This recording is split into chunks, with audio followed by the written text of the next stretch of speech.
Good evening guys, कैसे आप लोग। आशा करता हूँ अच्छे होंगे। हम पढ़ रहे थे थिंक एंड ग्रो रिच, जिसके लेखक है नेपोलियन हिल। तो हमारा तीसरा अध्याय ख़त्म हो चुका था। शुरू करते हैं चौथा अध्याय, आत्म सुझाव।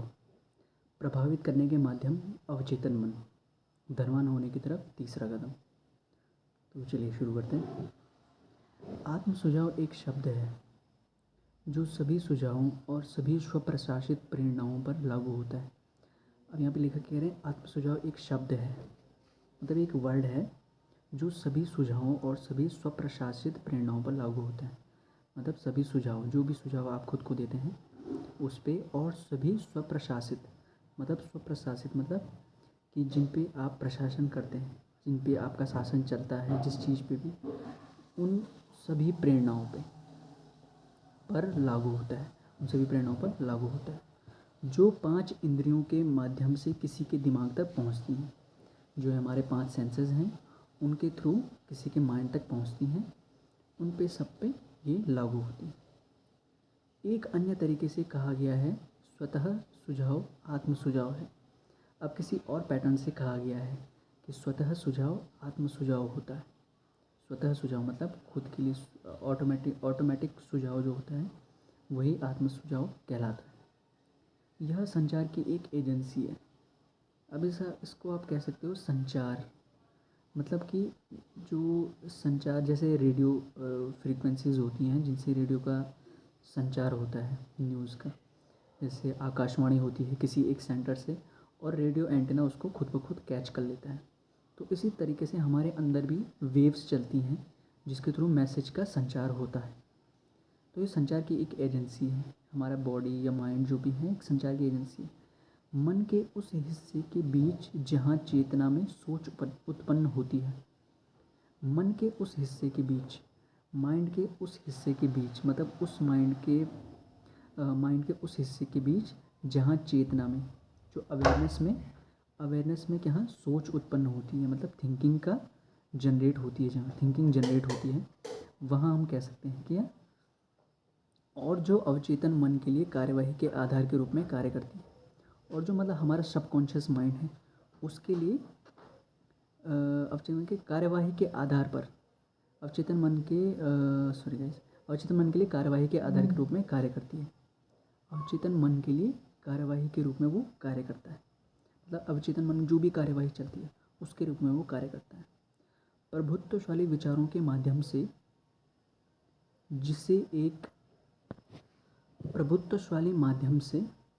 जिसे एक व्यक्ति चेतन मन में रहने की अनुमति देता है। अब ये क्या कह रहे हैं कि प्रभुत्वशाली विचारों के माध्यम से, मतलब जो प्रभुत्व आपके ऊपर प्रभुत्व करती हैं, जो आपके एक्टिव थॉट्स हैं, उन विचारों के माध्यम से एक व्यक्ति चेतन मन में रहने की अनुमति देता है। जिसे एक व्यक्ति क्या करता है, अपने चेतन मन में रहने की अनुमति देता है। वो आप उसके बीच किसी भी, मतलब यह संचारी उसमें आप उन थॉट्स को वैसे उस तरीके से आप यूज़ कर सकते हैं। ये विचार नकारात्मक हैं या सकारात्मक, यह सारहीन बात है। अब ये विचार नकारात्मक हैं या सकारात्मक, इसमें कोई पैटर्न, ये कोई तथ्य नहीं है इस चीज़ का कि आपके विचार कैसे हैं, नेगेटिव हैं या पॉजिटिव हैं। आत्म सुझाव का सिद्धांत स्वेच्छा से अवचेतन मन तक पहुंचता है।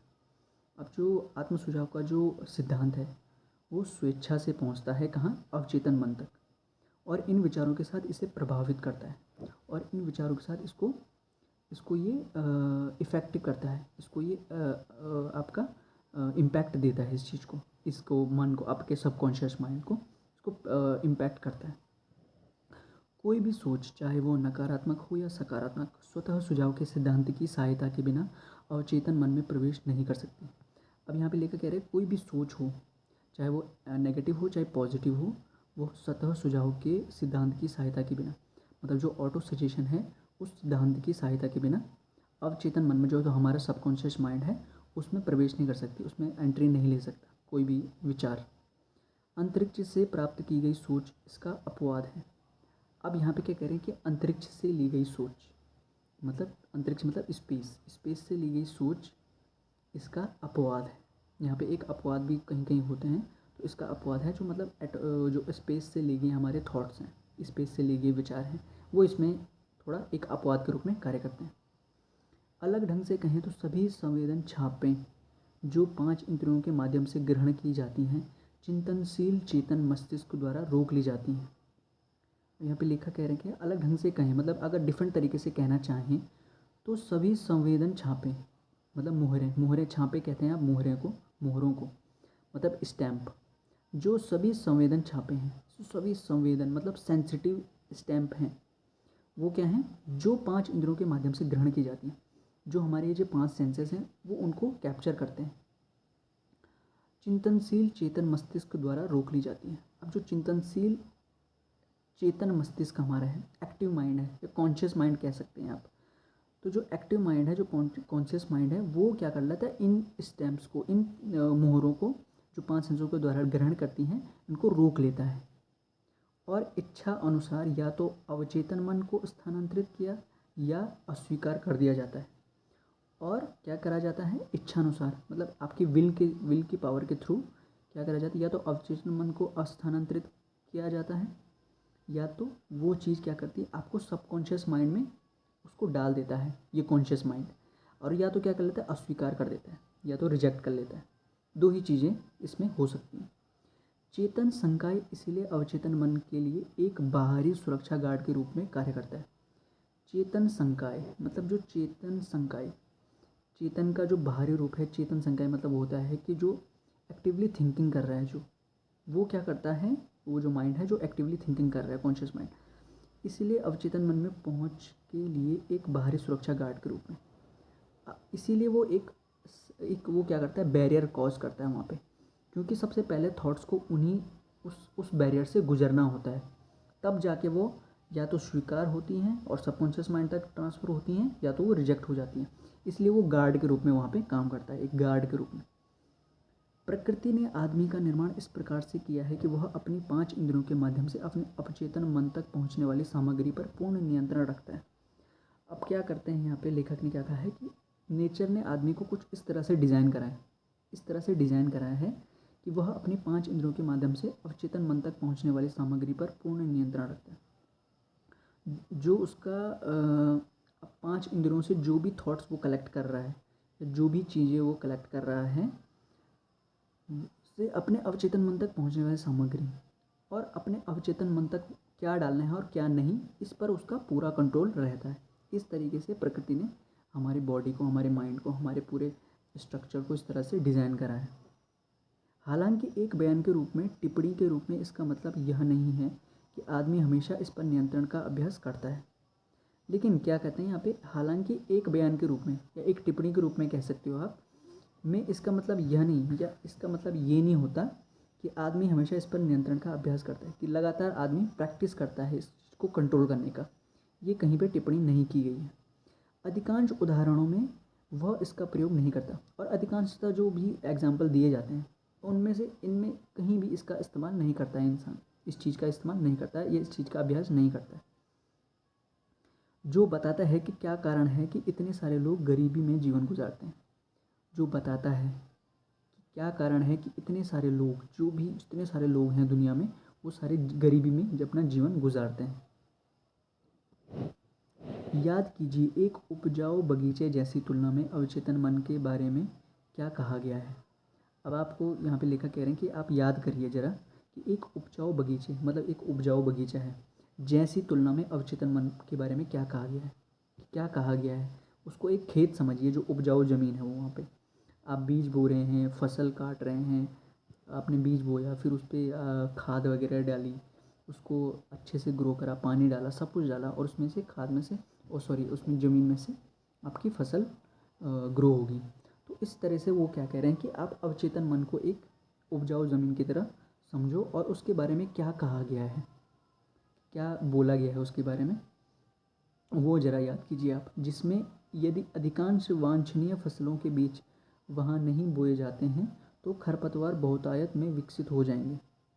यदि क्या कह रहे हैं, अधिक वांछनीय फसलों के बीज मतलब जो अधिक वांछनीय फसलें हैं, जो अधिक ग्रो करती हैं या अधिक आपका सेपरेट अपनी ग्रो करती हैं, अगर वो बीज वहाँ नहीं बोए जाते तो खरपतवार बहुतायत में विकसित हो जाते हैं।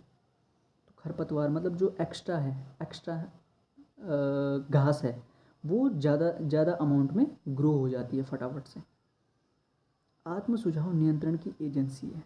जो आत्म सुझाव है, जो ऑटो सजेशन है, वो एक नियंत्रण की एजेंसी यहाँ पे कहा गया है लेखक के द्वारा, जिसके माध्यम से एक व्यक्ति स्वेच्छा से अपने अवचेतन मन को एक रचनात्मक प्रकृति के विचारों से पोषित कर सकता है। ये एक सुझाव के, एक नियंत्रण की एक एजेंसी के रूप में माना गया है इसको, जिसके माध्यम से एक व्यक्ति स्वेच्छा से अपने अवचेतन मन को एक रचनात्मक प्रकृति के विचारों से पोषित कर सकता है। रचनात्मक मतलब कलात्मक, या फिर आप कह सकते हैं क्रिएटिव थॉट्स के थ्रू अपने विचारों को पोषित कर सकता है। लगातार अपने विचारों में एक क्रिएटिवनेस रख के उसको ग्रो कर सकता है। या उपेक्षा से एक विनाशकारी प्रकृति के विचारों को मन के इस समृद्ध बगीचे में अपना रास्ता खोजने की अनुमति दे सकता है। या क्या कर सकता है कि क्या एक विनाशकारी प्रकृति मतलब एक नेगेटिव या एक डिस्ट्रक्टिव थॉट्स के, डिस्ट्रक्टिव नेचर्स के जो थॉट्स होते हैं उनको भी ग्रो कर सकता है। ये डिफ्रेंशिएट नहीं करता आपका कि नेगेटिव थॉट क्या है, पॉजिटिव क्या है, क्रिएटिव क्या है और डिस्ट्रक्टिव क्या है, ये डिफ्रेंशिएट नहीं करता है। ये आपके दोनों तरह के थॉट्स को डेवलप करता है। अपेक्षा विनाशकारी प्रकृति के विचारों को मन में समृद्ध बगीचे में रास्ता खोजने की अनुमति दे सकता है। ये किसी को भी अनुमति दे सकता है, चाहे वो डिस्ट्रक्टिव थॉट्स हों चाहे वो क्रिएटिव थॉट्स हों। इच्छा पर अध्याय में वर्णित 6 चरणों के अंत में धन की अपनी इच्छा के लिखित बयान को दिन में 2 बार जोर से पढ़ने के और अपने आप को ऐसा दिखने और महसूस करने के आपको निर्देश दिए गए थे मानो धन आपके पास पहले से ही है। यहाँ पे आपको पिछले चैप्टर्स में बताया गया था 6 जो हमारे 6 सिद्धांत हैं, ये 6 चरणों में आप अंत में धन की अपनी इच्छा के लिखित बयान को दिन में 2 बार पढ़ने के लिए इसलिए बोला गया था आपको, और आपको ऐसा महसूस करने के निर्देश दिए गए थे कि आप पहले से ही अमीर हैं। आपको ऐसा दिखने और महसूस करने के लिए निर्देश दिए थे, आपके पास मानो धन पहले से ही है। इन निर्देशों का पालन करके आप अपनी इच्छा के लक्ष्य को सीधे अपने अवचेतन मन को पूर्ण विश्वास की भावना में संप्रेरित कर देते हैं। इस तरह से प्रैक्टिस करने से आप क्या करते हैं, अपने सबकॉन्शियस माइंड में डायरेक्ट अपने लक्ष्य को भेज सकते हैं, मतलब ट्रांसफ़र कर सकते हैं अपने एम को अपने सबकॉन्शियस माइंड में, उसको आप वहाँ स्थानांतरित करते हैं, या मतलब आप उसको वहाँ पे शिफ्ट कर सकते हैं, ऐसा आप कह सकते हैं डायरेक्ट। अगर आपने ये प्रैक्टिस कर ली तो सुबह शाम 2 टाइम पे ज़ोर ज़ोर से पढ़ना है अपने लक्ष्य के बारे में और जो भी पीछे सिद्धांतों के बारे में बताया गया था लेखक के द्वारा, तो ये आपके अवचेतन मन तक डायरेक्ट आपके लक्ष्य को भेज सकता है या अपने लक्ष्य को शिफ्ट कर सकता है वहाँ पे, ताकि आपके सबकॉन्शियस माइंड वो गहरे उतर जाए और पूर्ण विश्वास की भावना में संप्रेरित करते हैं। और पूर्ण विश्वास, टोटल कॉन्फिडेंस, या फिर कह सकते हैं आपका पूरा जो आपका कॉन्फिडेंस रहता है उस चीज़ में, तो उस चीज़ को उस चीज़ के थ्रू वहाँ भेजा जाता है। इस प्रक्रिया की पुनरावृत्ति के माध्यम से आप स्वेच्छा से उस सोच की आदत बनाते हैं जो इच्छा को इसके मौद्रिक समतुल्य में परिणत करके आपके प्रयासों के अनुकूल होता है। अब यहाँ पे लिखा क्या कह रहे हैं, इस प्रक्रिया की पुनरावृत्ति के माध्यम से, जो ये प्रक्रिया आपको बताई गई है ऊपर, इसको आप कंप्लीटली मतलब टोटली रिपीटेबल पैटर्न में डालेंगे अगर, तो क्या होगा कि माध्यम से आप स्वेच्छा से उस सोच की आदत बनाते हैं। स्वेच्छा से मतलब नॉर्मली अगर आपकी हैबिट में ये पैटर्न आ गया तो स्वेच्छा से आप उस चीज़ की आदत को बनाते हैं, आप उस चीज़ को अपनी आदत बना लेंगे, स्वेच्छा से ही बन जाती है वो चीज़, जो इच्छा को इसके मौद्रिक समतुल्य में परिणत करके आपके प्रयासों के अनुकूल होता है। जो क्या करता है, इच्छा को अब जो इतना प्रोसेस करके जो आपके अंदर इच्छा जनरेट हुई उसको क्या करेगा, इसके मौद्रिक समतुल्य में परिणत करने के आपके प्रयासों के अनुकूल होता है। जो आप अपनी इच्छा को रियलिटी में कन्वर्ट करना चाहते हैं वो आपके जो प्रयास होंगे उनके अनुकूल होगा, वो वहाँ से आपको हेल्प करेगा। अगर आपने थोड़ा सा भी एफर्ट करा तो आपका सबकॉन्शियस माइंड आपकी तुरंत हेल्प करने लग जाएगा उस काम को करने में, क्योंकि आपने वो थॉट, अपने वो लक्ष्य अपने सबकॉन्शियस माइंड में डाल चुके हैं। तो thank you so much guys, आज के लिए इतना ही। आशा करता हूँ आज का सेशन आपको अच्छा लगा होगा। Thank you so much, good night.